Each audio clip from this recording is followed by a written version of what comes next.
People of Reddit, what's the creepiest encounter you've had with a complete stranger that still gives you chills? I was in a grocery store doing my weekly shop, and was approached by a man who said I was pretty and asked for my number. No intros, no asking me how I'm doing, just getting straight to it. I politely declined and said I wasn't interested. He became persistent, so I ended up telling him to just give me his number so I could end the interaction. After he gives me his number, I go back to shopping without incident, or so I think. It turns out that this man was keeping an eye on me from the dairy section as I was walking up and down the aisles. As I'm getting ready to head to checkout, he decides to approach me again. This time, he's super agitated and raises his voice while asking why I won't just give him my number. I decide to be direct and tell him that I said I wasn't interested, and I will not be giving my number to a stranger.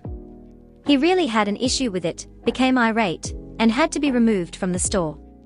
I was walked to my car, and he ended up following me out of the parking lot. One was on my street when I noticed I was being followed, drove past my house, and started driving towards the police station in my city. He followed me until he realized I was turning into that driveway, and then sped off. Luckily I haven't seen him since. One was walking home from work around 11 p.m. from Wrigley Field in Chicago. I walked home every night for years through these parts and never had any issue. I had my music in, but never listened loud just in case. For about a mile I could hear someone yelling behind me, but they weren't close and I couldn't make out anything they were saying. I started to get a really bad vibe and decided to mute my music for a bit. I started to hear the voice getting closer, but still couldn't make anything out until I heard a distinct, "I just really don't like gay people." I turned around and saw an old janky dude just sprinting at me full force from behind. I remember his arms were flailing in the air uncontrollably. I decided quickly to just cross the street and see if he would follow me. I turned to stare at him as he slowed to a walk and staved on his side of the street. Once he was parallel to me, without even glancing over, he calmly said, "That's exactly what I would have done," and continued on, turning left into the train station about a block ahead. Gave me the creepiest feeling. I definitely was ready to fight if I needed, but dude had the most whacked out posture and vibe I'd ever seen. I was in high school. A man flashed me in the parking lot with no one around nearby. Turned out he was one of my classmates' dad. I was at a conference. Had dinner with Dr. John Schneeberger. Nothing at the time. Like zero. Guy was totally normal. Later when I learned he was a serial rapist who would anesthetize his victims and rape them in the hospital, raped his own daughter, and put a tube of a patient's blood under his skin to fool a DNA test. Why that gave me chills. Because if I can't spot him being off, who else am I missing? I was playing at the end of the trailer park, and a guy pulled up in a convertible. He said he knew my mom and held up a Polaroid across the front seat. I saw the lady didn't have the right hair color and said so. He got frustrated and insisted I should come closer to be sure. One said, "No, I'm actually going to get lunch now, sorry." He gave me a fake smile and left, so I turned around. My neighbor, who later again saved my life quite literally, was walking up with an odd expression and her purse. Found out a few years later that she had a .357 in there, and there was a serial killer killing young boys in the city for about 3 years around then. When my son was a toddler, I made a late-night run to a 24-hour Walgreens to pick up a prescription for him. We lived in an urban area where that Walgreens was actually busy at that time of night. It was also right next to a metro stop, and was not a place where most people drove, so parking was super limited. I ended up parking at a curb a bit away from the store. When I got back to my car, a youngish, very normal, by my estimation, guy came up to my window. I rolled it down a bit, and he said, "I think I know you from XYZ place." I had actually been to XYZ place before. XYZ place was also a very popular place, so I tried to remember him. In that split second that I hesitated trying to remember him, his eyes went completely black, his whole face changed, and he grabbed the door handle of my car and tried to open it. I put the car in drive and peeled out of there looking straight ahead. Only when I got to a red light a few streets away did I realize that the overhead light was on. He had actually opened my door a bit, and I hadn't realized. I never forgot his face. How it changed. I remember one of Ted Bundy's victims, survivor obviously, described how his face went from normal, attractive, friendly to black-eyed, unrecognizable, and frenzied. That's how this man transformed. There were some missing women in our city, and I always wondered if this guy did it. Driving across the country with my wife and dog, we stopped at a gas station around midnight. I was coming out of the bathroom, and I saw the guy mopping the floor had stopped, and was just staring out the window at my wife, who had finished letting the dog pee, and was slowly walking back to the car. There was a super creepy guy slowly sneaking up behind her. He was like 20 feet back, but quietly getting closer, and my wife had no idea. So I got out of the gas station real quick, and loudly went over to them, hugged the dog, said let's get going, etc. The second I walked over to them, the guy turned around and ran away. My wife never knew there was a guy sneaking up behind her until I told her once we got back in the road. I think I accidentally did one of these to a stranger before. I was working at a mall in a state where marijuana was illegal. I was buying from one of my employees, and we would regularly meet in a secluded corner of the parking lot to exchange. One night after closing, I'm driving around to the spot like I had done 100 times previously and see her car. Spontaneously, I decided to be a goofy goober. I pull in the spot on the right. My arms locked at 10 and 2 o'clock, my gaze forward. I sit motionless for a good 10 to 15 seconds before doing a super exaggerated head turn, neck whip to the left and channeling my best Jack Nicholson Joker grin. I had the wrong car. I'm a middle-aged, bald, white dude driving a shitbox Honda Civic, and the young black lady I did this to looked so terrified. I think she was having a heated phone conversation, but her survival instincts kicked in real fast and she zoomed the fuck out of there. I learned my lesson, though. I'm too old to be buying drugs at night anymore. I was in Vienna during Christmas break. There is a large open-air market in the middle of the city and thousands of people were milling about, eating, drinking, and shopping in the evening.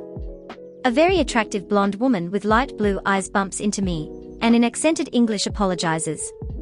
I said no worries and we started chatting. She says she's from Poland and she's here for New Year's visiting a friend. I mentioned I'm American, but Polish in heritage, and we continue to talk for several minutes. She says that she's hungry and wants to get food. I offered to buy her a slice of pizza at a booth. I get one for both of us and she takes a bite, and says she doesn't like it, and wants to go to a place away from the town center. Something about how quickly she rejected the pizza, which was quite good, set off alarms, and I wished her a pleasant evening and walked away. I looped around the town center and coincidentally saw her walking down an alley with two large men, one on each side of her. Very quickly I realized that she was bait to draw me into an alley so they could mug me. I definitely dodged a bullet that day. When I was about 6 years old, this would have been around 1990, I was riding my big wheel bike down my block in a DC suburb. The way our street was situated, at the end of the block was the entrance to an alleyway that took you behind all the houses. I would frequently turn down the alley and go behind our house and enter through our back gate. As I got towards the end of the block, a car was coming and I stopped and waved my hand indicating that they could go ahead, and I would wait for them to pass. The driver in the car refused to go and motioned for me to turn instead. So I went ahead and entered the alley.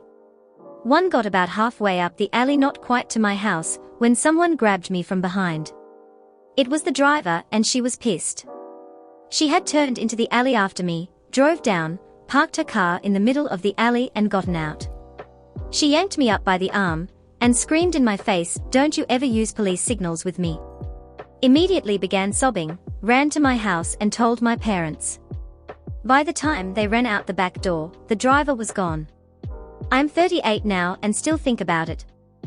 It doesn't give me chills, but I do reflect and wonder what would have happened.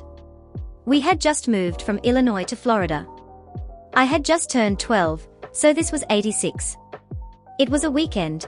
I don't remember the specific day. I got up early and went to the basketball court in the apartment complex I lived in. Started playing and this hatchback pulls up.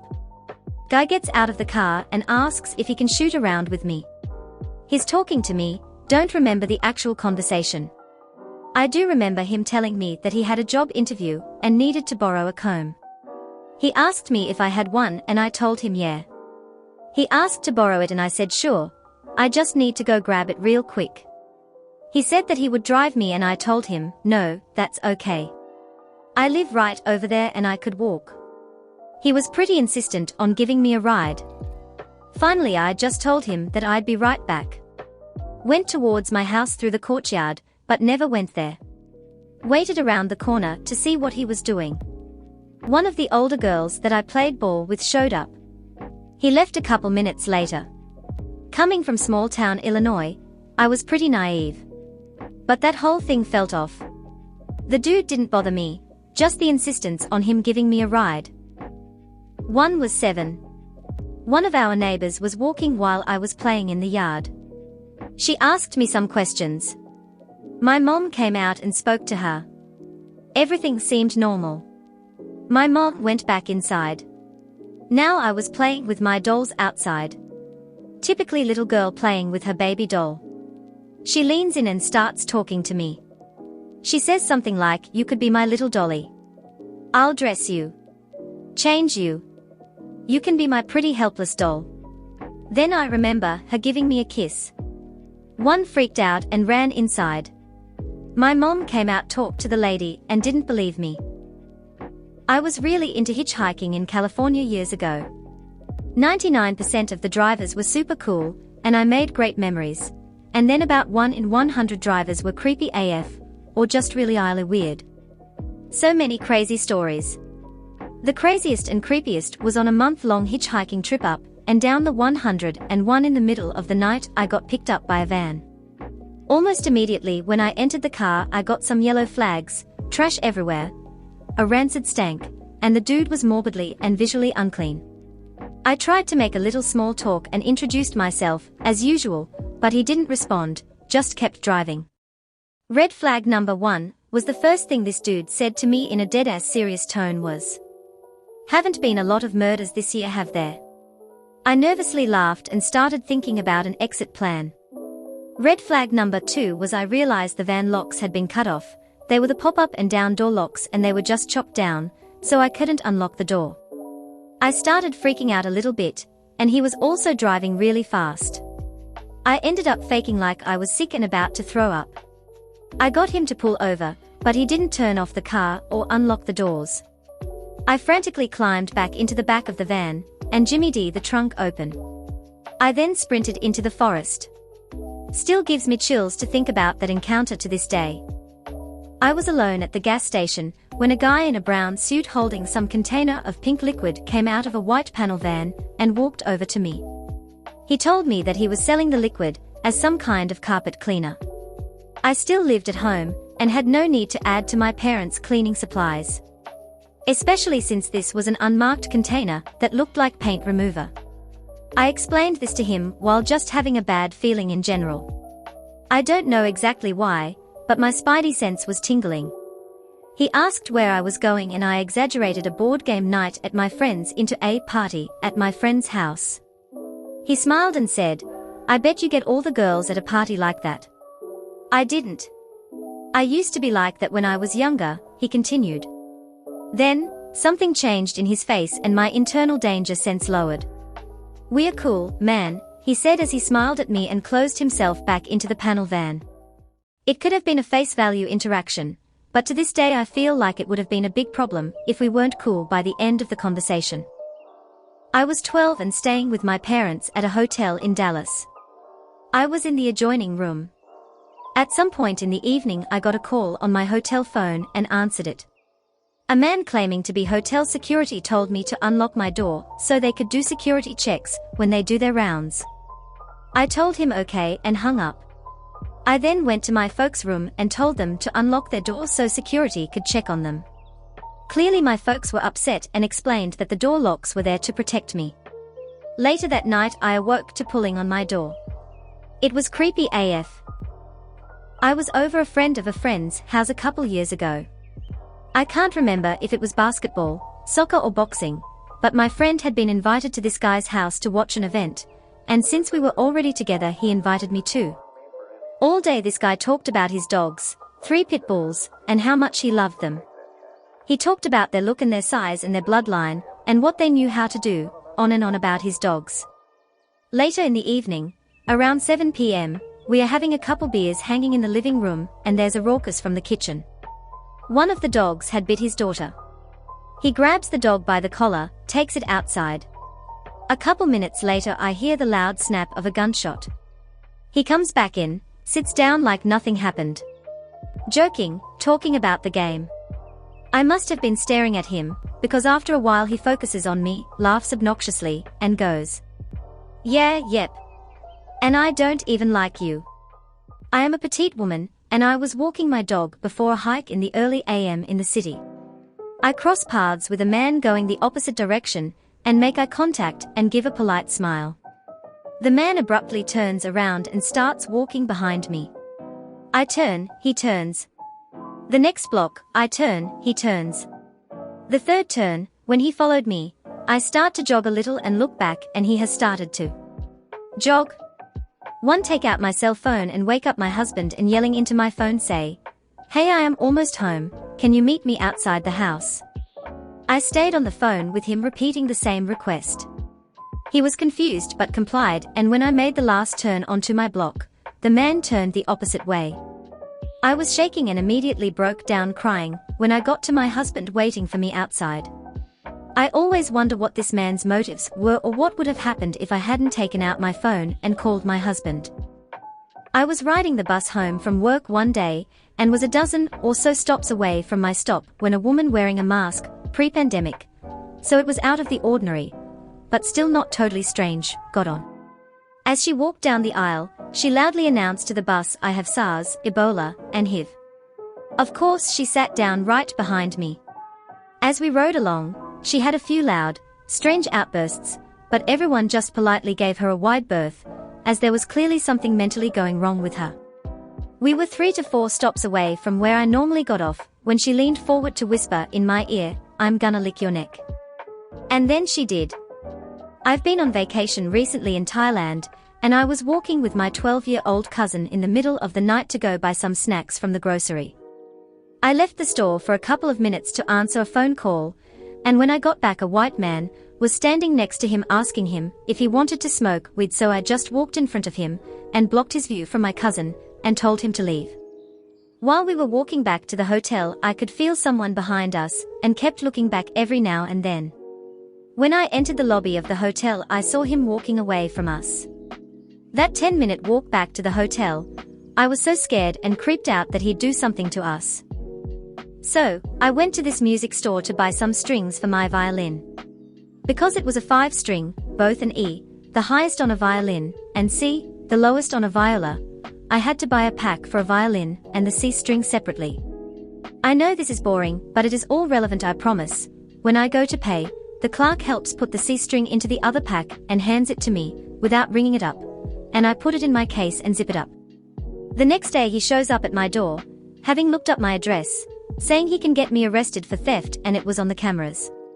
Not sure how he thought he could turn that on me when it was clearly just neglect on his part, but the fact he actually went that far to cover his own ass was pretty damn disturbing. Not very eventful compared to a lot of other stuff on here, but I thought I'd share it anyway. I was walking my dog along the canal path on a chilly winter day when I noticed a man on a bike pedaling towards us. I moved over to let him pass and noticed he was a little odd looking. Long straggly hair, mismatched clothing, sandals on his feet, and pink ribbons were tied on his handlebars. As if that wasn't enough, he had a wicker basket on the front of his bike with a radio in it. The radio was playing that creepy Tiny Tim song, "Tiptoe Through the Tulips." He half stopped, said hello and saluted me.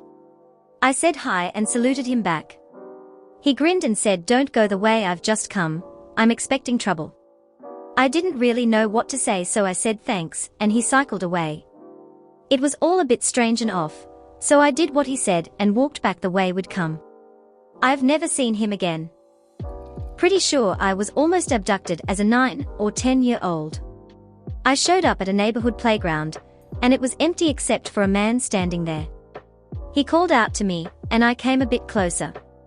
I don't remember having a real concept of stranger danger like they teach it, but I knew something was fishy. He said he just found these basketball cards and wanted to give them to me. But the pack was clearly just freshly opened by him. And furthermore, I collected baseball cards, not basketball. If they'd been baseball cards, who knows what kind of danger I could have gotten in. One declined. He insisted. I declined again. I turned with my little bike and got out of there. As far as I know, he didn't chase after me or anything.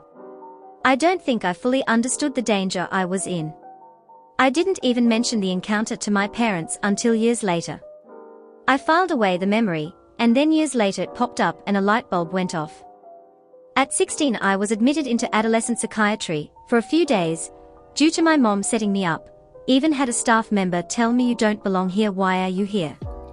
Anyway, I was admitted at night and they gave me some drug to calm me down, due me being furious from it. There was no available dorms, so they trusted me enough to put me in a guest-type hospital-like room that actually I was able to wake up and walk to front desk. Immediately this Jamaican chick about my age walks up to me, says, "Give me your hand." I did. I actually thought she was a staff member. And she says, "None of us belong here. Please understand God works in different ways, and your dad wants you to know he loves you and is watching you." My dad passed when I was 5. I asked, "How did you know?" She just smiled and walked away. Found out she was a patient. I still think about it. Thank you for watching. Like and subscribe for more videos like this one.